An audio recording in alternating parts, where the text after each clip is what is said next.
நலம் தரும் நல்லார் சித்த மருத்துவமனை, கிருஷ்ணகிரி, சென்னை. 255 அன்னை திருமண சீர்வரிசை பொருட்கள் 1,29,000 மட்டுமே. தமிழகம் முழுவதும் இலவச டோர் டெலிவரியும் உண்டு. உங்கள் Annai stores and furniture, Guduvanchery, Kallakurichi மற்றும் திருவண்ணாமலை.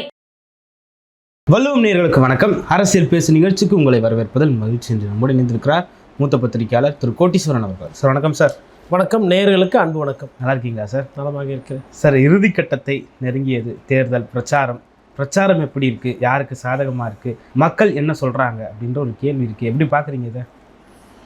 ஒரு ஜனநாயக திருவிழா கிட்டத்தட்ட முடிவை நோக்கி போய்கொண்டிருக்கிறது. திருவிழாவுக்கு ரிசல்ட் நமக்கு 4ஆம் தேதி தெரியும்.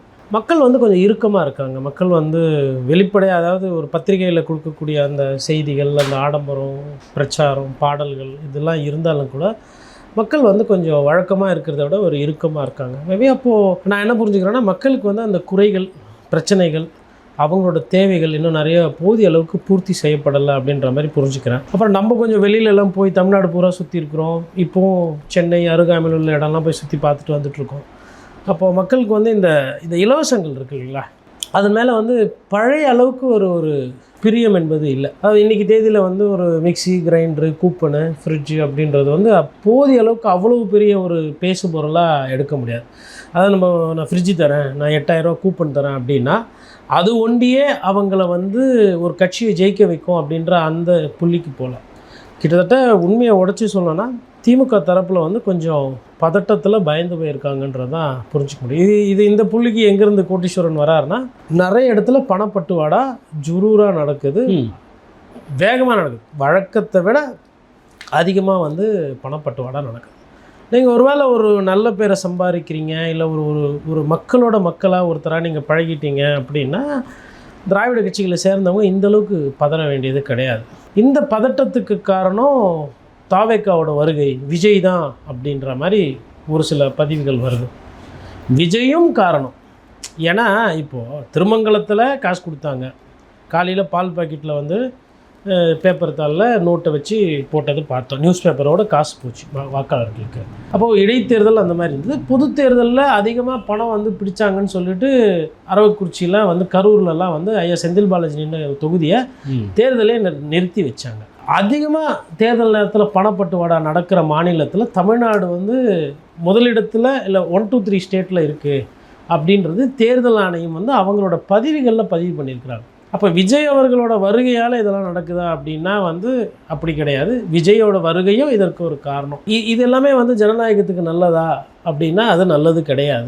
இதை நம்ம பத்திரிகையாளராக இதை நம்ம வரவேற்கிறோமா, இல்லை இதை பார்த்து நம்ம சந்தோஷப்படுறோமானா சத்தியமாக கிடையாது. ஏன்னா இந்த அரசியல் என்பது ஊழலோட புள்ளையார் சுழி இங்கேருந்து தான் ஆரம்பிக்குது. சரி, இப்போ இதை எதிர்த்து பேசுகிறதுனாலோ, இதை அம்பலப்படுத்துறதுனாலோ என்ன அப்படின்றதை தாண்டி என்ன நாட்டில் நடக்குதுன்றதை நம்ம அப்படியே சொல்லிட்டோம்னா அது மக்கள் தான் இறுதி எஜமானர்கள். அவங்களோட பார்வை, அவங்களோட புரிதல் தான் இங்கே முக்கியம். எது சரி, எது தவறு, எது முறை, எது தர்மம் அப்படின்றது அவர்களோட பாடு. இப்போ நம்ம என்ன பார்க்குறோன்னா, போன வாட்டியை விட இந்த வாட்டி தேர்தலில் பணம் என்பது அதிகமாக விளையாடுகிறது. தேர்தலில் போட்டி என்பது கடுமையாக இருக்கிறது. மக்களுக்கு இந்த ஆட்சியின் மீது ஒரு கோபம் என்பது இருக்கிறது. அந்த கோபத்தோட அந்த அலை வெளிப்பாடு ஏன் வரலை அப்படின்னா, விஜய் அவர்களோட அந்த ஃபேக்டர் அதை மறைக்குது. இதெல்லாம் ஒரு காரணிகள். அப்போ மாற்றத்தை நோக்கி மக்கள் பேசுகிறாங்களான்னா கண்டிப்பாக பேசுகிறாங்க. பட் விஜய் அவர்களோட வாக்கு எதை பிரிக்க போகிறாரு, அதனால் என்ன கணக்குகள் வரப்போகுது அப்படின்றது ஒரு கேள்விக்குறி. இதெல்லாம் இப்படி தான் பார்க்குறோம்.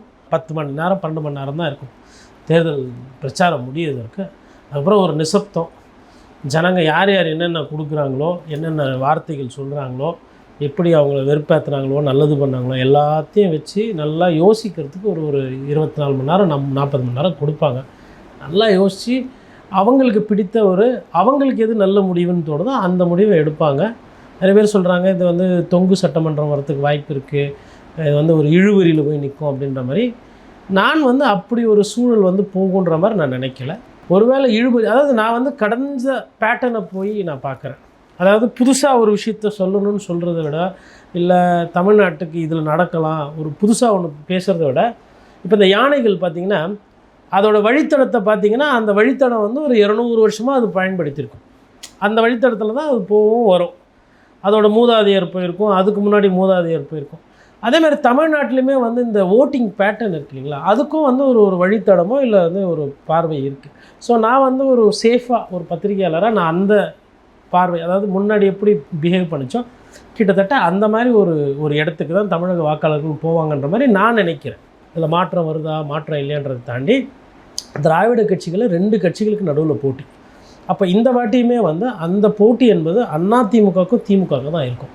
இதில் வந்து ஏன் வந்து இப்படி சொல்கிறாரு, மாற்றம் வந்து நல்லது தானே, அவங்க வந்து புதுசாக ஒருத்தவங்க சொல்கிறாங்க அப்படின்னா, ஒரு விஷயத்தை வீழ்த்தி அதை முடிக்கிறதுக்கு சாத்தியக்கூறு இருக்கா இல்லையான்னு பார்க்கணும். இப்போ இந்த இடத்துல வந்து 2 முக்கிய கட்சிகள், ஒன்று நாம் தமிழர் கட்சி 8 விழுக்காடுக்கு மேலே வாங்கின 3வது பெரிய கட்சி அவங்க, இன்னொன்று வந்து தாவேகா புது வருகை, அதிகமான கணிசமான இளைஞர்கள் வாக்கு வங்கியை வைத்திருக்கிற ஒரு கட்சி. இவர்களால் இன்றைக்கி மாற்றம்னா வந்து இந்த தேர்தல்ன்றது ஒற்றை வரி என்னென்னா, முதல்வர் ஸ்டாலின் அவர்கள் தொடர்ந்து முதல்வராக இருக்கணுமா இல்லை அவர் முதல்வராக இருக்கக்கூடாதா அப்படின்றதான் ஃபஸ்ட்டு கேள்வி. இந்த கேள்வி தான் மெயின் சப்ஜெக்ட். இதுக்கப்புறம் தான் மற்ற கேள்வி, மற்ற துணை கேள்வி எல்லாமே. இந்த கேள்விக்கு வந்து இப்போது திமுகவை வீழ்த்த முடியுமா அப்படின்னா, தாவேக்காவால் அது திமுக வீழ்த்த முடியும்னா நேராக 100% இந்த தேர்தலில் வீழ்த்த முடியாது. தாவேக்கா கடந்த தேர்தலில் முயற்சி பண்ணி, நாம் தமிழர் கட்சி முயற்சி பண்ணி தோல்வியை சந்தித்திருக்காங்க திமுக வீழ்த்துறதுலன்றது. அப்போ இந்த 2 கட்சிகளுக்கு இருக்கக்கூடிய அந்த சிக்கல் இதுதான். விஜயால் எதிர்க்கட்சி தலைவராக கூட உட்கார முடியாது. ஏன்னா எதிர்க்கட்சி தலைவராக உட்காரனா குறைஞ்சது உங்களுக்கு 25லேருந்து 45 சட்டமன்ற உறுப்பினர்கள் தேவைப்படும். 40 சட்டமன்ற உறுப்பினர்கள் ஜெயிக்கக்கூடிய அந்த சக்தி, அந்த பலம், அந்த உள்ளூர் வேட்பாளருக்கு கட்டமைப்பு இருக்கான்னா இன்றைக்கி தேதியில் கிடையாது. நாம் தமிழர் கட்சிக்கும் அதே சிக்கல் இருக்கிறது. அப்போ அந்த கட்டமைப்பு, அந்த வியூவும், அந்த பலம் இருக்கிற ஒரே கட்சி அதிமுக.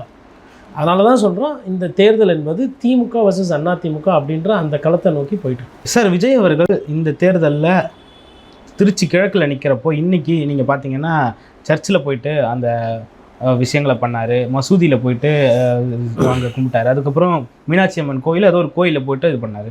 3 கடவுளையும் பார்த்துட்டு வந்திருக்காரு. திருச்சியில் அவருக்கு எப்படி இருக்க கலம்? ரொம்ப பழைய டெக்னிக் இதெல்லாம், ரொம்ப பழைய டெக்னிக். ஒரு ஃபஸ்ட்டு சர்ச்சு போனப்போ என்ன ஒரு தம்பி கேட்டாப்புல நான் சொன்னேன், சர்ச்சுக்கு போகிறது நல்ல விஷயந்தான், ஏன்னா ஒரு டிசிப்ளின் வரும். ஒரு சாமிக்கிட்ட போயிட்டு அடங்கி போகிறது இருக்குல்ல, அது எந்த சாமியோ இல்லை இயற்கைக்கிட்ட. இப்போ காட்டில் இருக்கக்கூடிய மக்கள் எல்லாம் பார்த்திங்கன்னா நம்ம போன்றவர்கள், அவங்க வந்து என்னென்னா இயற்கைக்கிட்ட தன்னை சமர்ப்பணம் பண்ணிக்குவாங்க.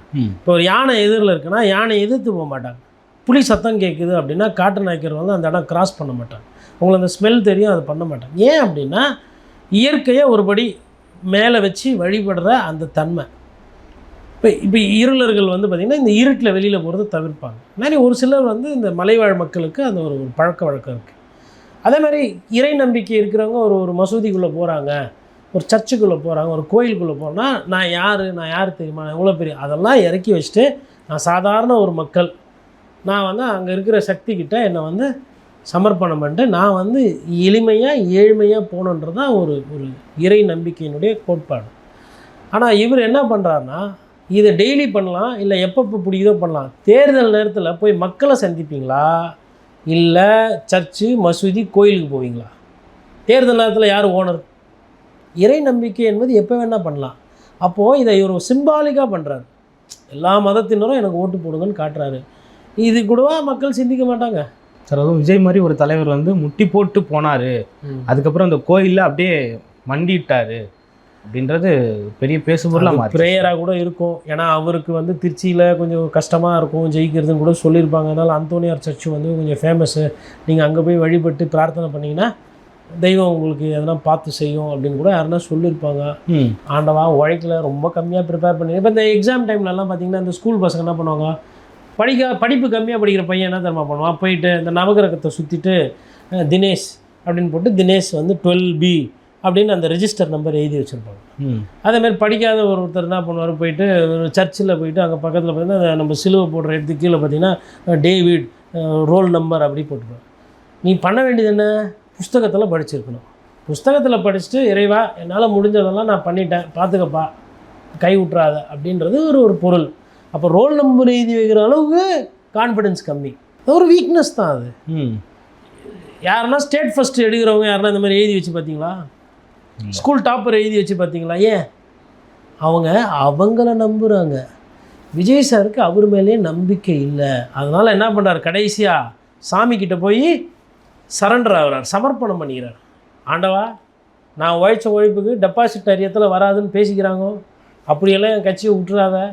குத்த பில்டப்புக்கு முதல்ல தான் ஜெயிக்கலாம் பரவாயில்ல, அட்லீஸ்ட் 2வதுனா வரணுன்னா 2வதுக்கும் 40 எம்எல்ஏ ஓணுன்றாங்க, அது கூட வேலைக்கு ஆகாது போகுது. அதனால் ஏதோ இந்த நாம் தமிழர் கட்சியை விட கூட கொஞ்சம் ஓட்டம் இல்லை, ஒரு சில இடத்துல கொஞ்சம் கடும் போட்டி அளவுக்குனா பண்ணு, என்ன எப்படின்னா 2 தொகுதியில் ஜெயிக்க வச்சிரு, மற்றது நீ பார்த்து செய்யணும் கூட வேண்டியிருப்பார். வேறு என்ன பிரார்த்தனை, 6 கோடி மக்களும் தமிழ்நாட்டில் அமைதியாக இருக்கணும். டீலிமிட்டேஷனில் வந்து பாரதிய ஜனதா கட்சியை வந்து நானே வீழ்த்தணும்னு நினச்சேன், அதனால் பரவாயில்ல, ஆண்டவர் மூலிமா ஸ்டாலின் அவர்கள் வந்து வீழ்த்திட்டார், இப்படி எதனா வேண்டுனாரா? இல்லை ஈரான் போர், இஸ்ரேல் போர் பற்றி ஒரு எதனா ஒரு அரை மணி நேரம் எப்படின்னா பேசியிருப்பாரா?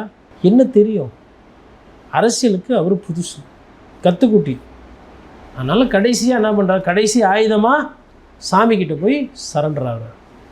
சாமிக்கு நிறைய வேலை இருக்குது. நீங்கள் ஒண்டி தான் நீங்கள் அந்தோனியார்களுக்கு வந்து ப்ரேயர் பண்ணிங்களா? எவ்வளோ பேர் கஷ்டத்தில் வந்திருப்பாங்க. பிரார்த்தனைகள், கோரிக்கைகள், வேண்டுதல் பல விதத்தில் இருக்குது. அதில் இது ஒன்று. இதையே இந்த நேரத்துக்கு பண்ணுறாரு அப்படின்னா யாரோ சொல்லியிருக்கிறாங்க, ஐயா நம்ம போட்ட பால் எல்லாம் பயங்கரமாக அடிக்கிறாங்க, நம்மளால் வந்து பெருசாக பண்ண முடியல, அதனால் நம்ம வந்து இப்படி ஒன்று பண்ணுவோம் அப்படின்னா பழைய டெக்னிக் இது. இதெல்லாம் வந்து அந்த நேரத்தில் பண்ணுறதுன்றது அவரையே ஐடியாஸ் இல்லை. ஓகே, ஐடியாஸ் இல்லை, டெலிவரி இல்லை. விஜய் அவர்களோட அந்த தனிப்பட்ட விவகாரம் சம்மந்தப்பட்ட கேஸ் வந்து இன்றைக்கி வந்தது. ஜூலை 15ஆம் தேதிக்கு விஜய் நேரடியாக வரணும் அப்படின்னு சொல்லிட்டு ஆஜராகணும்னு சொல்லிட்டு சொல்லியிருந்தாங்க. அந்த கேஸ் இந்த தேர்தல் ஏதாவது தாக்கத்தை ஏற்படுத்துறதுக்கான வாய்ப்பு இருக்காது? ஓரளவுக்கு கொஞ்சம் வெறுப்பு வர வச்சுருக்கோம். என்னென்னா நம்ம ஊரில் வந்து எப்படின்னா குடும்பஸ்தர்களுக்குன்னு ஒரு மரியாதை. யாருன்னா ஒருத்தர்ப்பா புள்ளக்குட்டி வச்சுக்கிறான்ப்பா, பாவம்பா அப்படின்னாப்பா, அந்த அம்மா வந்து குழந்தை குட்டியோடு சுற்றுது, பாவம்ப்பா. இப்போ கணவன் கைவிடப்பட்டார், இல்லை கணவன் இழந்துட்டாங்க அப்படின்னா அதுவே பாவம், புருஷனை இறந்துச்சு தனியாக இருக்குது, அது பேச்சுக்கு ஏண்டா போகிற பாவி அப்படின்னு ஜனங்க கேட்பாங்க. ஐயா வந்து இந்த படத்துக்கெல்லாம் பாடல் எழுதுவார், யுகபாரதி. அவர் பார்த்தீங்கன்னா சமீபமாக அவர்கிட்ட பேசும்போது அவர் வந்து ஒரு கிராமத்தில் அவர்கிட்ட ஒருத்தர் கதை ஒன்று சொன்னாங்க. அந்த கதையை என்கிட்ட இப்போ தான் ரொம்ப அழகான கதை. அதில் வந்து என்னென்னா, இந்த திருடனை வந்து ஊரில் கிராமத்தில் பிடிச்சிட்டாங்கன்னா எப்படி காட்சிகள் இருக்குன்ற மாதிரி ஐயா யுகபாரதி வந்து என்கிட்ட பேசணும் சொன்னார். ஒரு திருடன் திருடிடுறான், ஊரில் எல்லாம் சேர்ந்து பிடிச்சிட்டு அடிக்கிறாங்க, தர்ம அடி கொடுக்குறாங்க. அடித்த உடனே வாயிலேருந்து ரத்தம் வந்துடுது, இல்லை காதுலேருந்து ரத்தம் வருது. உடனே அந்த கூட்டத்தில் அடிச்சவரே ஒருத்தர், பாப்பா அடிக்காதீங்கப்பா, அதெல்லாம் ஆகிட போகுது, பாவப்பா. அடிச்சது யார்? இவங்க தான். பிடிச்சது யார்? இவங்க. அடிச்சது யார்? இவங்க. ரத்தம் வருதுன்னா பாவம் பார்க்குறது யார்? இவங்க. ஏன்னா அந்த மனசாட்சி. நீ திருடக்கூடாதுன்றது என் நோக்கம், ஆனால் நீ சாவணுன்றது என் நோக்கம் இல்லை. உன்னை தடுக்கணுன்றது என் நோக்கம். உன்னை அப்படியே உன் வாழ்க்கையை புரட்டி போட்டு உன்னை வந்து ஒரு ஒரு ஒரு கை கால் உடைக்கிற அளவுக்கு என்னோடய நோக்கம் இல்லைன்றது தான் மனிதாபிமானம். உடனே என்ன பண்ணுவாங்க, டப்புன்னு ரத்தம் வந்தோடனே நிறுத்திட்டு அடிக்காது. இது நம்ம அடிக்கடி பார்க்குற ஒரு விஷயம். இப்போ இந்த விஷயத்துல தான் பார்த்திங்கன்னா பொற்கோடி ஆம்ஸ்ட்ராங்குக்கு வந்து அங்கே வாக்கு விகிதாச்சாரம் ஏறிக்கிட்டே போகிற இடம்லாம் வந்து கணவன் இல்லை, கை குழந்தையோட ஓட்டு கேட்டு வர, நீ ஜெயிக்கணும் தாய், போ, நீ தான் வெற்றி, போ. அதாவது ஓட்டு கேட்ட வர இடத்துல ஓட்டு போடுவேன்னு சொல்ல வாழ்த்தி அனுப்புகிறாங்க, போ வெற்றி உனக்கு தான், போ அப்படின்ற. அப்போ இந்த மனிதாபிமானம் தான் கீ. இதில் விஜய் அவர்களுக்கு எந்த அளவுக்கு மனிதாபிமானம், மனித நேய புரிதல் இருக்குது, மனிதர்களோட தேவைப்பட்ட புரிதல் இருக்குது அப்படின்னா அந்த சப்ஜெக்டில் அவர் ரொம்ப பின்தங்கியிருக்கார். ஏன் பின்தங்கியிருக்காரு அப்படின்னா, சொந்த தொண்டர்கள் லத்தி சார்ஜ் பண்ணுற அளவுக்கு அரசியல் பண்ணக்கூடாது. நாயகன் படத்தில் ஒரு காட்சி இருக்கும், கமல் வருவார், அப்போ வந்து இவர் வருவார், ஜனகராஜ் வருவார், நாயகரே நம்மளை ஒன்றும் பண்ண முடியாது நான் பேசிட்டேன் அப்படின்னும் போது அங்கே போலீஸ் எஸ்ஐ ஒருத்தனா போனால் சொக்காயை பிடிச்சி அப்படி தள்ளுவான். உடனே கமல் வயசான காலத்தில் திடீர்னு அந்த போலீஸை பாய்ஞ்சு யார் மேலே கை வச்சார், யார் மேலே அப்படின்வார், அவ்வளோதான்வார், எனக்கு ஒன்றும் இல்லை நாயக்கரே, நீ போயிட்டு வாடா. அந்த காட்சி வந்து மனிதாபிமானத்தோட உச்சம். என்னென்னா, தன்னோட நண்பனுக்கு, தன்னோட ஆதரவாளருக்கு, தனக்கு வேண்டப்பட்டவங்களுக்கு ஒரு பிரச்சனைன்னா அங்கே நிற்கணும். இவர் எத்தனை இடத்துல அந்த மாதிரி நின்னார். போலீஸை லத்தி சார்ஜ் பண்ணுது, அது சரி செய்யணுன்றது தோணலை. 42 பேர் செத்தாங்க கரூரில், திருப்பி போய் பார்க்கணுன்னு தோணலை. அங்கே அடிபட்டவங்க மிதிப்பட்டவங்கலாம் இருக்கிறாங்க, இறந்தவங்களுக்கு காசு கொடுத்தீங்க, அடிபட்டவங்களுக்கு எதனா போய் பார்த்தீங்களா, எதனா செஞ்சிங்களா? செய்யலை. சரி, அதை தாண்டி நிறைய பேர் இந்த மாதிரி விபத்தில் இறந்துருக்கிறாங்க. அந்த குடும்பத்துக்குலாம் எதனா பண்ணிங்களா? தஞ்சாவூரில் ஒரு குழந்தை, அதாவது குழந்தைன்னா காலேஜ் படிக்கிறவன், மூளை செலவையாகி பிரெயின் டெட் ஆகி ஆக்சிடென்ட்டில் செத்தா, அந்த குடும்பத்துக்கு எதனா பண்ணிங்களா? எதுவுமே பண்ணலை. அப்போது அது பண்ணலை. வேட்பாளருக்கு ஊழல்வாதிகள் செலவு பண்ணுறாங்கன்னு தெரியுது. ஊழலை எதிர்க்கிறவங்க நீங்கள், அவங்களுக்கு போதிய அளவுக்கு பண உதவியோ இல்லை பொருள் உதவியோ இல்லை உங்களோட நேரத்தை அவங்களுக்கு கொடுத்து உதவியோ எதனா பண்ணிங்களா? சொந்த கட்சிக்காரனுக்கு பண்ணல, தொண்டனுக்கு பண்ணல. பொதுமக்கள் கேட்டால் மாதத்தில் ஒரு நாள் வரேன்றீங்க, மாதத்தில் ஒரு நாள் வராறாங்க. ஏன்னா இவர் நியூயார்க் டைம்ஸில் வந்து வேலை பார்க்குற விசிட்டிங் ஃபேக்கல்ட்டி ப்ரொஃபஸரு. இவர் மாதத்தில் வந்து இங்கே வந்து ஒரு நாள் கிளாஸ் எடுத்துகிட்டு போவார். Trichy, how to improve Trichy, what is requirements of Trichy, please tell, let me take class அப்படின்னு இவர் வந்து விசிட்டிங் ஃபேக்கல்ட்டி மாதிரி பண்ணிட்டு இருக்கிறார். யதார்த்தத்துக்கு நடைமுறையில் ஒத்து வராத அரசியல் தன்மை. படத்தில் நீங்கள் நடிக்கலாம், படத்தில் என்ன வேணால் நடிக்கலாம். நீங்கள் பைலட்டாக ஆகலாம், டாக்டராக ஆகலாம், ஏரோப்ளேனு விமானத்தில் சண்டை போடுற மாதிரி, ஃப்ளைட் ஜெட் ஓட்டுற மாதிரி ஒரு 3 நாள் 4 நாள் ஸ்கிரிப்ட் ரெடி பண்ணி பயிற்சி எடுத்து ஷூட்டிங் பண்ணி. இப்போ ஒரு படம் டிக் டிக் டிக் பார்த்துருப்பீங்க. அதில் வந்து பார்த்திங்கன்னா நாசாவுக்கு கொரியா அப்புறம் இந்தியா இவங்களோட அந்த விண் ஆராய்ச்சி நிலையத்தில் என்னென்ன போர் நடக்குது அப்படின்ற மாதிரிலாம் காட்டியிருப்பாங்க. உண்மையிலே இவங்கெல்லாம் நான் ராக்கெட்டில் ஏறி மேலே போனாங்க. அந்த படத்தில் நடித்தவங்க ஸ்டுடியோக்குள்ளே ப்ளூ மேட்டு க்ரீன் மேட்டு போட்டு தெர்மாக்கோலில் ராக்கெட் செஞ்சு, இந்த தெர்மாக்கோலை ராக்கெட் மாதிரி வச்சு, அந்த ராக்கெட்டை இப்படி வச்சு, அந்த ராக்கெட்டை இப்படி வச்சு, இப்படி படுத்தா மாதிரி வச்சு, அப்படியே நிலவு எப்படி நிலவுக்கு போகிறவங்க மிதப்பாங்களோ அந்த மாதிரி மிதவையெல்லாம் பண்ணி இப்படி தான் எடுக்கிறாங்க படம். நான் என்ன சொல்கிறேன்னா, அவர் அரசியலில் வந்து கோல் வச்ச மாட்டாருன்னு நான் சொல்லலை. பயிற்சி எங்க 8 வருஷம் 10 வருஷம் ஆனால் மக்கள் பிரச்சனை தெரியும், தொகுதி தெரியும், ஜனங்களை பற்றி புரியும், கொஞ்சம் ஓட்டு கிடைக்கும், அப்புறம் வந்து எம்எல்ஏ கிடைக்கும், எதிர்கட்சியும், அப்புறம் தான் முதலமைச்சர். எத்தவனும் முதலமைச்சர்னா தெரில. விஜய் அவர்களுக்கு இந்த தேர்தல் முடிவு பெரிய ஷாக்காக இருக்கும். சார், இந்த நேரத்தில் இந்த பரபரப்பான சூழலில் அதே பரபரப்போட பத்திரிகைகளில், தொலைக்காட்சிகளில் எல்லாத்துலேயும் கருத்து கணிப்பு வெளியிடுறாங்க. ஒரு கருத்து கணிப்பும் ஒரு கட்சிக்கு சாதகமாகவும் பாதகமாகவும் இருக்குது. அந்த கருத்து கணிப்புகளை எப்படி எடுத்துக்கலாம் சார்? கருத்து கணிப்பும் இருக்குது, கருத்து திணிப்பும் இருக்குது, நரேட்டிவ் செட் பண்ணுறது இருக்குது, வியாபாரம் இருக்குது. முக்கியமான மெயின் ஸ்ட்ரீம்ஸ் எல்லாமே போட ஆரம்பிச்சிட்டாங்க. ஒவ்வொரு தொகுதிக்கும் போட ஆரம்பிச்சிட்டாங்க, யாருக்கு செல்வாக்கு அதிகமாக இருக்குது. இல்லை அதுதான் இப்போ தொகுதியாக போகிறதுன்றதுல எனக்கு வந்து கருத்து வேறுபாடு இல்லை. அது அப்படி தான் பண்ணணும் ஆக்சுவலாக. ஏன்னா இந்த தேர்தல் வந்து என்பது என்ன, போன வாட்டி வந்து முதல்வருக்கு ஒரு சில சாதகமான விஷயங்கள் இருந்தது. அதாவது முதல்வர் ஸ்டாலின் அவர்கள் மீது ஒரு பாவம், ஒரு பாசம், அவர் எப்படி ஆட்சி பண்ணுவார் தெரியாது, அவர் ஒரு வாட்டி முதலமைச்சராக ஆகக்கூடாதா அப்படின்ற அந்த ஒரு சிம்பத்தி இருந்தது ஒன்று.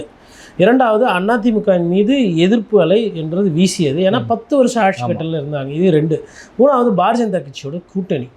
4வது, திமுகவோட அந்த தேர்தல் வியூகம், அவங்களோட அந்த தேர்தல் வாக்குறுதிகள். இது 4. 5வது, உதயநிதி ஸ்டாலின் அவர்களோட பிரச்சாரம் ரொம்ப நல்லா இருந்தது. 6வது, அந்த கூட்டணிக்குள்ள ஒரு ஒற்றுமை. இந்த 6 காரணங்களில் இன்றைக்கி இது எந்த காரணியுமே வேலை செய்யலை. உதாரணத்துக்கு முதல்வர் அவர்களோட ஆட்சி எப்படி இருக்குன்னு இன்றைக்கி டேஸ்ட் பார்த்துட்டாங்க, அவங்களுக்கு தெரியும். இப்போ ஒரு ஹோட்டலில் போய் நீங்கள் புது ஹோட்டல் பார்க்கும்போது என்ன நினைப்பீங்க, இந்த ஹோட்டலில் போய் ஒரு நாள் சாப்பிடணும். ஒன்ஸ் அதை சாப்பிட்டு பார்த்துட்டிங்கன்னா அந்த ஹோட்டலை பற்றின ஒரு புரிதல் வந்துடும். அப்போது நல்லா இருந்தால் அந்த ஹோட்டலுக்கு திருப்பி போவீங்க, நல்லா இல்லைன்னா அந்த ஹோட்டல் பக்கம் போக மாட்டீங்க. இதே கதை தான் வந்து ஒருத்தர் புதுசாக வர்றதுக்கும் ஒருத்தர் ஆட்சி பண்ணதுக்கும் வித்தியாசம். அப்போ கம்பேர் பண்ண ஆரம்பிச்சு. அந்த சிம்பத்தி இந்த தடவை விஜய்க்கு ஒர்க் அவுட் ஆகுமா சார்? இது ரொம்ப முக்கியமான கேள்வி. இப்போ இந்த சிம்பத்தி விஜய்க்கு ஒர்க் அவுட் ஆகும்னா, விஜய் வந்து ஒரு 15 வருஷம் இல்லை ஒரு 10 வருஷம் குறைஞ்சபட்சம் அரசியலில் வந்து பயணம் பண்ணணும். ஏன் விஜய்க்கு சிம்பத்தி வேவ் ஒர்க் அவுட் ஆகாதுன்னா, சிம்பத்தி வேவ்ன்றது நம்ம பேசுகிறது வந்து முதல்வராக ஆகிறத பற்றி பேசுகிறோம். விஜய் எம்எல்ஏ ஆகிறத பற்றி பேசலை. விஜய் பெரம்பூரில் எம்எல்ஏ ஆகிறது கிட்டத்தட்ட வாய்ப்புகள் இருக்கும். திருச்சியில் வந்து ஒரு மிக நெருக்கடியில் இருக்கார் அவர். அப்போது ஏன் வந்து அந்த சிம்பத்தி வேவ் விஜய்க்கு ஃபுல்லாக வராது அப்படின்னா, இப்போ இன்றைக்கி இருக்கிறது வந்து ஒரு அன்பு, ஒரு ஆசை, ஒரு ஆரவாரம் ஒன்று. இரண்டாவது, இன்றைக்கி இருக்கக்கூடிய திராவிட கட்சி தலைவர்கள் மீது இருக்கக்கூடிய கோவம். அது மேபி எடப்பாடி பழனிசாமி அவர்கள் மீது கோவம் இருக்கலாம், இல்லை ஸ்டாலின் அவர்கள் மீது கோவம் இருக்கலாம், இல்லை மற்ற திமுக அமைச்சர்கள் மீது கோவம் இருக்கலாம். இந்த கோவம் எல்லாம் என்ன ஆகுதுன்னா விஜய்க்கு சாதகமாக போகும். சரி, இது எவ்வளவு போகும்? விஜயால் ஒரு 150 தொகுதி தனியாக ஜெயிக்க முடியுமா அப்படின்னா, அதற்கு உண்டான வேலைகளை, அதற்கு உண்டான உரத்தை, அதற்கு உண்டான உழைப்பை விஜய் அவர்களே கொடுக்கல. உதாரணத்துக்கு சமீபமாக வந்து ஒரு 2 நாளைக்கு முன்னாடி ஒரு பதிவு ஒன்று சாட்டை துரைமுருகன் அவர்கள் வந்து போட்டிருந்தார். அதில் வந்து எந்த அளவுக்குன்னு தெரியல, ஏன்னா நான் அது ஃபுல்லாக பார்க்குறதோட பார்த்திங்கன்னா, மார்ச் 15ஆம் தேதி தேர்தல் தேதி அறிவிக்கிறாங்க. மார்ச் 16லேருந்து 28 அது வெறும் ஓய்வு ஓய்வு ஓய்வு ஓய்வு கிட்டத்தட்ட வந்து உங்களுக்கு ஒரு 10-12 நாள் ஓய்வு. அதுக்கப்புறம் வேட்பாளர் அறிவிப்பு மார்ச் 29 யார் பண்ணுறாரு? விஜய் சார் பண்ணுறாரு. மார்ச் 30 பெரம்பூர் போகிறார், மறுநாள் ஓய்வு 31. அப்புறம் ஏப்ரல் 1 திருப்பியும் ஓய்வு, ஏப்ரல் 2 திருச்சி கிழவு, மறுநாள் ஏப்ரல் 3 ஓய்வு. அப்புறம் புதுச்சேரி போகிறார் 4 அப்புறம் 3 நாள் ஓய்வு. அப்புறம் 8 திருநெல்வேலி வராரு, அங்கே போகிறாரு, அப்புறம் மறுநாள் ஓய்வு. அப்புறம் 10 காரைக்குடி, அது ஒன்றும் பாதியமாக பிரச்சாரம், பேசாத பிரச்சாரம், யூட்டர்ன் அடிச்சுட்டு போகிறார், மறுநாள் ஓய்வு 11. அப்புறம் ஏப்ரல் 12 கன்னியாகுமரி போகிறாரு, அதுக்கப்புறம் மறுபடியும் ஓய்வு. ஸோ ஏப்ரல் 14 தான் சார் வந்து டெய்லி வேலை செய்கிறார். 14 வேலை செய்கிறாரு, 15 வேலை செய்கிறாரு, 16, 17, அப்புறம் தொடர்ந்து 5 நாள் வேலை செஞ்சிடறாரு. அப்புறம் 6வது நாளாக ஒரு நாள் வேலை எடுக்கிறார். இப்போ தான் அந்த சாமானிய வாழ்க்கைக்குள்ளேயே வராரு. அதாவது இதுவும் வந்து எலீட்டு தான். இப்போது தூய்மை பணியாளர்களோ இல்லை அரசு ஊழியத்தில் இருக்கவங்க 6 நாள் வேலை செஞ்சால் ஒரு நாள் விடுப்பு. ஐடி கம்பெனியில் பேங்க்கில் வேலை செய்கிறவங்களுக்கு சம்டைம்ஸ் 5 நாள் வேலை செஞ்சால் 2 நாள் விடுப்பு. இப்போ அன்னாட காசு இருப்பாங்க, அதாவது பால் வியாபாரி, கீரை விற்கிறவர், இல்லை வந்துட்டுனா உங்களுக்கு வந்து ஆட்டோ ஓட்டுநர், அவங்களாம் பார்த்திங்கன்னா 7 நாளும் வேலை இருக்கும், ஓய்வுன்றதே கிடையாது. இப்போ அவர் 5 நாள் ஒர்க் பண்ணிவிட்டு ஒரு நாள் ஓய்வுக்கு இப்போ தான் வந்திருக்கிறார். இப்போ வந்துட்ட உடனே என்ன ஆயிடுச்சுன்னு பார்த்தா, இன்னும் 3 நாளில் 2 நாளில் தேர்தல். இந்த 2 நாள் வேலை செஞ்சாலும் ஒரு கடைசி மாதம் தேர்தல் அறிவித்து எடுத்து பார்த்திங்கன்னா number of working days, number of days ticket leave பார்த்தா லீவு இன்னமும் ஜாஸ்தியாக இருக்குது. அப்புறமா இப்போ என்ன சொல்கிறாருன்னா மாதத்தில் ஒரு நாள் திருச்சிக்கு வருவேன்றாரு. இப்போ வருஷத்தில் 12 நாள் தான் உங்கள் எம்எல்ஏ திருச்சியில் ஓட்டு போட்டிங்கன்னா வருவார். வருஷத்துக்கு அப்போ 5 வருஷத்துக்கு 60 வாட்டி வந்து போவார். அப்போ நீங்கள் என்ன பண்ணோன்னா அங்கே வேணுன்றவங்க 60 நாள் பார்த்துக்கிட்டே இருக்கணும். 5 வருஷத்தில் நாள் எத்தனை இருக்குது? 365 இன்ட்டு 5 எங்கேயோ போகுது. ஆனால் இவர் எத்தனை நாள் வர போகிறாரு? ஒரு மாதத்துக்கு ஒரு வாட்டி, வருஷத்துக்கு 12 வாட்டி, 12 × 5 60.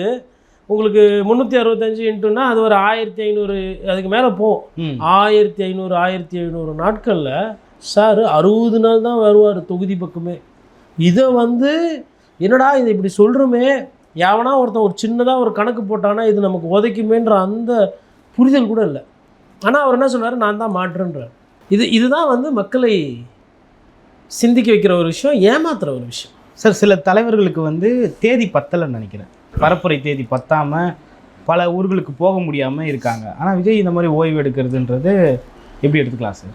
அதாவது ஐயா துரைமுருகன் மருத்துவமனையில் இருந்தார். வேட்பாளர் தேர்வுன்னு காதில் யாருன்னா சொன்னாங்களா இல்லை அவருக்கு தெரியுமான்னு தெரில. எப்படி ரெடி ஆனார், மாப்பிள்ளை மாதிரி கலராக, முடி ஒன்றும் இல்லை வெள்ளை, அப்படி நிற்கிறாரு. அறிமுக கூட்டத்தில் கூட அண்ணன் நீங்கள் ஏஞ்சி கும்பிடுங்கன்றாரு. தடுமாறுறாரு.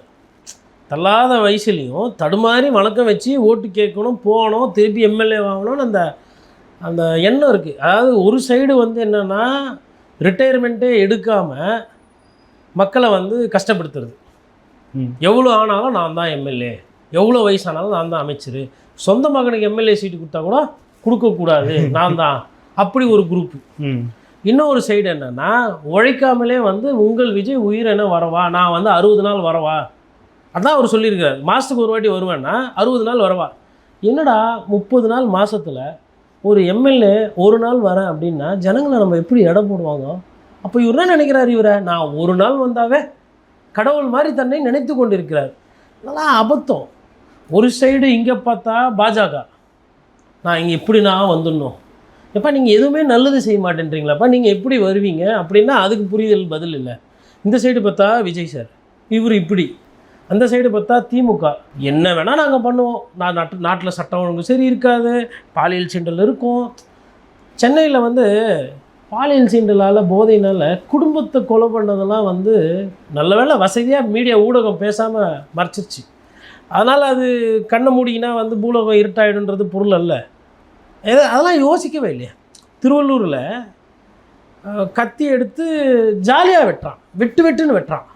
என்னடா ஒரு சக மனிதன் எதிரில் இருக்கிறான், அவன் வந்து அவனுக்கு ஒரு குடும்பம் இருக்கும், அவனுக்கு ஒரு அப்பா இருப்பாங்க, அவன் செத்து போய்ட்டான், அவங்க அம்மா அப்பா அழுவாங்களே, அந்த கண்ணீருக்கு யார், இது மனிதாபிமற்றமான செயல் அப்படின்றதுலாம் கிடையாது. பாலியல் சீண்டல் பண்ணிவிட்டு இந்த குழந்தைய கொல்ல வேற செய்கிறாங்க.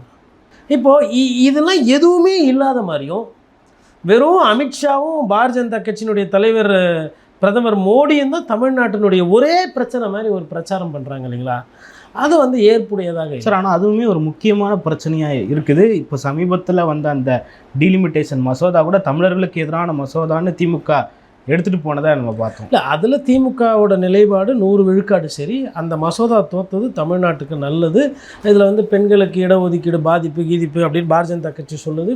கூட்டணியில் இருக்கிற காரணத்தில் அதிமுக அதை சப்போர்ட். அதெல்லாம் அவங்களோட நெருக்கடி. நீங்கள் யாரோட சேர்றீங்களோ அவங்களோட பழி பாவம் உங்களை வரும். சாதிக் பாஷாவோட ஃப்ரெண்டாக இருக்கும்போது சாதிக் பாஷா வந்து ட்ரக்ஸு கேஸில் மாட்டினா திமுகவோட பேர் ரிப்பேர் ஆகும். அதை ஒன்றும் பண்ண முடியாதே உங்களுக்கு. இப்போது ஒரு தவறான ஒரு ஊழலில் மாட்டுறாரு, அவர் கூட நீங்கள் நெருக்கமாக இருந்தீங்கன்னா உங்கள் பேருக்கு வரும். ஒரு ஐஏஎஸ் அதிகாரி அவருக்கு டாஸ்மாகில் என்னென்ன போடணும்னு சொல்லி வாட்ஸ்அப் மெசேஜ் வாட்டு புரோ ஒய் புரோலாம் போடுறாரு. இதெல்லாம் நல்லதா? இது ஏற்புடையதா? உங்கள் வேலை என்ன? நீங்கள் என்ன பண்ணுறீங்க? அப்போ இதெல்லாம் பிரச்சனையே இல்லையா? நாட்டில் மணல் திருடு போனது உண்மை. எந்த ஆற்று படுக்கக்கரை போனதும் ஆறு வந்து அப்படியே வெட்டப்பட்டு இப்படி சிதைந்து போயிருக்கிறது ஆற்றங்கரைகள். அது பிரச்சனை இல்லையா? இப்போ யாரை தான் அந்த மண்ணு திருடுறது? கோர்ட்டுக்கு போனால் எவிடன்ஸ் இல்லை. ஏன்பா எவிடன்ஸ் இல்லைனா போலீஸ் சரியாக விசாரணை. ஏன்பா போலீஸ் விசாரிக்கலைன்னா உள்ளூர் அரசியல் தலையீடு. ஏன்பா உள்ளூர் அரசியல்வாதியை பண்ணலன்னா சார் அவரே போய் ஜேசிபிலாம் ஓட்டி எடுத்த மாதிரி எனக்கு ப்ரூஃப் இல்லை. எப்படி மண்ணு திருடுற பெரிய தலைவர் அவரே போய் மண் அள்ளுவாரா? அப்போது தப்பு நடக்குது, ஆனால் அதை பற்றி பேசுவதோ கிடையாது. எதுவுமே இல்லாமல் திருப்பியும் வந்து 180 சீட்டு வருவாங்க. நான் என்ன சொல்கிறேன்னா, திமுகவுக்கு சாதகமாக பேசுகிறது தப்பு கிடையாது. தமிழ்நாட்டில் பிறக்கிற யார் வேணால் திமுகவுக்கு சாதகமாக பேசலாம். என்ன காரணம்னா அது ஒரு பொது சொத்து. அறிஞர் அண்ணாவோட இந்த மக்களுக்கு கொடுத்த சொத்து. இன்றைக்கி வேணால் அது வந்து ஒரு குடும்பத்தினுடைய அந்த பிடியில் இருக்கலாம். அவங்க அதிகமான சேட்டைகள் அந்த முடிவுகள் எடுக்கலாம். அதையும் தாண்டி அது வந்து தமிழ்நாட்டினுடைய ஒரு சொத்து. அதேமாதிரி அதிமுக எடுத்திங்கன்னா அது தமிழ்நாட்டில் எம்ஜிஆர் அவர்களால் மக்களுக்கு கொடுக்கப்பட்ட சொத்து. அப்போ அதுவும் வந்து சப்போர்ட் பண்ணலாம், அதையும் விமர்சனம் பண்ணலாம், அதையும் கேள்வி கேட்கலாம். எதுக்கு? அதேமாதிரி நாளைக்கு தாவேக்க கூட சரி, அது விஜய் அவர்களோட ஒண்டி சொத்து கிடையாது. அது விஜயோட ரசிகர்களுக்கு உண்டான ஒரு சொத்து. பொதுமக்கள் அதுக்கு ஓட்டு போடுறாங்கன்னா பொதுமக்களுக்கும் அது கட்சி. அப்போ ஒரு கட்சின்றது நல்லா இருக்கணும், சிறப்பாக இருக்கணுன்றது தான் இருந்தால் தான் மக்களுக்கு நல்லது. அப்போ நம்ம இங்கே என்ன பண்ணுறாங்கன்னா, ஒரு சிலர் எவ்வளோ தப்பு நடந்தாலும் அதை மறைச்சா மாதிரி பேசுகிறாங்க. எதுவுமே பிரச்சனை இல்லைங்க, திருப்பி திமுக ஜெயிச்சிடும்ன்றாங்க. எனக்கு எங்கே புரியலைன்னா, நான் சொன்ன அந்த 5 காரணிகள் அது எதுவுமே, அது கூட வந்து 6வதாக அரசுக்கு எதிரான கெட்ட பேர் என்பது இருக்கிறது. அதை கடந்து போயிட்டு 180 190 ஜெயிக்கும்னு சொல்லிட்டு நீங்களும் வந்து கருத்து கணிப்பு போடுறீங்களே, உங்களை பார்த்தா நான் சிரிக்கிறதா இல்லை அழுவுறதா? இல்லை, களம் அப்படி தான் இருக்குது. களம் அப்படி இருக்கோ இல்லை உங்களை சொல்லி நீங்கள் போடுறீங்களா? நான் என்ன கேட்குறேன், வரலாறு காணாத அளவுக்கு கருத்து கணிப்பு இந்த வாட்டி தமிழ்நாட்டில் எங்கேருந்து வந்துச்சு? அது வர வேண்டிய நோக்கம் என்ன? மக்கள் பிரச்சனையை நீங்கள் பேசுனீங்களான்னா, சொத்து வரி கரண்ட் பில்லை பற்றி பேசினா இதெல்லாம் ஒரு பிரச்சனையே இல்லைன்றாங்கங்க. என்ன எல்லாம் சந்தோஷமாக சிரிச்சிங்கன்னு, எவ்வளோ சார்? 2500 சார். என்ன சார் 2500? நான் 4000 கட்டுறேன் சார். நான் 800 தான் கட்டிகிட்டு இருந்தேன். 2500லாம் எனக்கு கரண்ட் பில்லே கிடையாது. சொத்து வரி எவ்வளோ சார்? 12000 ரூபாய். என்ன சார் ஒன்லி 12000? எனக்கு ப்ராப்ளமே கிடையாது. நான் இப்போ அதிமுக காலத்தில் 6000 கட்டினேன். நீங்கள் 16000 சொன்னாலும் நான் கட்டுறேன் சார். அப்படி எதனா போய் கட்டுறாங்களா? டிஃபால்ட்டர் லிஸ்ட் எடுத்து பாருங்கள். சென்னை கார்பரேஷன் ப்ராப்பர்ட்டி டேக்ஸ் நிறைய பேர் கோடியில் ஆரம்பித்து லட்சங்களில் வந்து 1000ல் நிற்குது. அப்போது இது விலைலாம் ஏற்றி விட்டுட்டு இந்த பிரச்சனையெல்லாம் இருக்குது. சட்டம் ஒழுங்கு பிரச்சனை சரி கிடையாது. ஒரு டிஜிபி போடாதனால அவ்வளோ பிரச்சனைகள் இருந்தும் கூட 180 190ன்ற மாதிரி ஒரு சிலர் பேசிகிட்டு இருக்காங்க. அதனால் அந்த கருத்து கணிப்பில் எனக்கு பெரிய நம்பிக்கைக்கு எதிரான வாக்குகள் 3ஆக பிரியறதுனால இந்த மாதிரியான ஒரு சுச்சுவேஷன் இல்லை. அது கரெக்ட். திமுகவுக்கு எதிரானது 3ஆக பிரியுதுன்னா இப்போ 2016 தேர்தல் திமுக மக்கள் நல கூட்டணி இருந்துச்சு, திமுக இருந்துச்சு, அதிமுக இருந்தது. மக்கள் நல கூட்டணி அதிமுக எதிர்ப்பு வாக்குகளை உடைச்சதுனால திருப்பி அதிமுகவை ஜெயிச்சிச்சு. அந்த புரிதலிருந்து பார்த்தா கூட 130 120 தானே வரணும். எப்படி உங்களுக்கு 160 180 190லாம் வருது? 150 கம்மி யாருமே கொடுக்கவே மாட்டேன்றீங்களே. இப்போ யதார்த்தத்துக்கு மீறின ஒரு விஷயத்தை விசுவாசத்துக்காக அப்படி பண்ணாதீங்க. கம்யூனிஸ்ட் கட்சிகளுக்கு சீட்டு கம்மியாச்சு, அதை ஏன்னு கேட்கல. திமுகவுக்கு ஆதரவாக பேசுகிறவங்களே அதை ஒரு வார்த்தை கேட்கல. எதுக்கு பிரேமலதா விஜயகாந்த் அவர்களுக்கு 10 சீட்டுன்னா அதை கேள்வி கேட்கல. எதுக்கு நல்ல பேர் இருக்கிற எம்எல்ஏவெல்லாம் ஒரு சிலரை மாற்றிருக்கீங்க அப்படின்னா அதுக்கு கேள்வி கிடையாது. ஊழல் அமைச்சர்கள் ஊழல் குற்றச்சாட்டானாலும் திருப்பி சீட்டு கேட்டிருக்குன்னா அதை பற்றி கேட்க எப்போ, அதாவது பொதுவாக எதிர்கட்சியை பற்றி அவ்வளோவா பேசாமல் ஆளுகின்ற கட்சியை பற்றி தான் அதிக விமர்சனம் அதிக விவாதங்கள் எல்லாம் வரும். இந்த 4.25 வருஷத்தில் ஊடகங்கள் திமுகவுக்கு சாதகமாக பேசுகிறோன்ற பேரில் திமுகவுக்கு நல்லது செய்யாமல் கெட்டதை செஞ்சுட்டாங்க. இப்போ கூட பதிவு பண்ணலை அப்படின்னா வந்து அது தவறாக போயிடும். ஓகே, அப்படி மீறி யாருன்னா பேசினா வழக்கு சிக்கல் நம்ம பார்த்தோம் சமீபமாக. அதெல்லாம் வந்து இப்போ நேரம் ஆகிப்போச்சு. இப்போ நான் எதுனா கடைசியில் இப்போ பயத்தில் உச்சத்துக்கு போய் பணத்தை வாரி அரைக்கிறது. பணம் வந்து பத்தும் செய்யும், ஆனால் தேர்தலில் அமோக வெற்றியெல்லாம் வாங்கித்தரேன். இழுபறியில் இருக்குது ஒரு இடம்னா அங்கே பணத்தை விட்டு எறிஞ்சு சரி செய்யலாம். பெரிய பெரிய பணக்காரர்கள் பெரிய பெரிய செல்வந்தர்கள்லாம் தோற்றுருக்கிறத நிறைய தேர்தலில் பார்த்துருக்கோம். மக்களோட மனநிலை என்பது வேறு. சம்டைம்ஸ் என்ன பண்ணுவாங்க, 2 பேர் கொடுக்குறாங்கன்னா வீட்டில் நீ ஒரு 2 வேட்டு நீ ஒரு 2 வேட்டு, இந்த கட்சிக்கு நீ ஒருத்தர் உங்கள் இஷ்டத்துக்கு போட்டு இப்படி போகிறதும் இருக்குது. அதனால் எனக்கு ஆனால் இது பார்க்கும்போது சந்தோஷமாக இருக்குது. இப்போவாச்சும் ஒரு பயம் வந்திருக்கேன். ஏன் வந்துச்சு, எதுக்கு வந்துச்சு, அதுக்குள்ளே நான் போகல. இந்த பயம் அப்போவே இருந்திருந்தால் இந்த திமுக ஆட்சி வந்த புதுசில் என்னோட நினைவு சரியாக இருக்குமேனால் 10 வருடத்துக்கு இவங்களை அசைக்க முடியாதுன்னு நானே பேசியிருக்கேன். அப்போ என்ன 5 வருஷம் கழிச்சு ஏன் இப்படி மாற்றி பேசுகிறீங்கன்னா, அன்றைக்கி இருந்த நிலை வேறு. இன்றைக்கி அதிமுகவோட கிராஃபு கிராமங்களில் நல்லாவே ஏறி இருக்குது. அதிமுக ஒரு கடும் போட்டியை கொடுத்து கொண்டு இருக்குது. ஜஸ்ட்டு கொஞ்சம் பின்னாடி இருக்கிறாங்க, அதாவது வெற்றி பெறதில்ல. இன்றைக்கி தேதியில் நிறைய கிராம பகுதியில் அதிமுகவோட வாக்கு விகிதாச்சாரம் திமுகவோட ஏறி இருக்குது. ஓகே, அதனால் இந்த தேர்தல் வந்து ஒரு கணிக்கிறதுக்கு கடினமாக இருந்தாலும் அரசுக்கு எதிராக அலை இல்லை அப்படின்னா அமைதி இருக்குது. அந்த அமைதியை வந்து நீங்கள் அலை இல்லைன்ற மாதிரி எடுக்கக்கூடாது. கோவம் இருக்குது ஜனங்களுக்கு, அது எங்கே போகுதுன்றது தான் தெரியல. அப்போ 2016 மாதிரி போகிறதுக்கும் வாய்ப்பு. ஓகே, பல்வேறு கருத்துக்களை பகிர்ந்து பண்ணீங்க. மற்றும் ஒரு காலம் சந்திப்போம். நன்றி சார். நன்றி.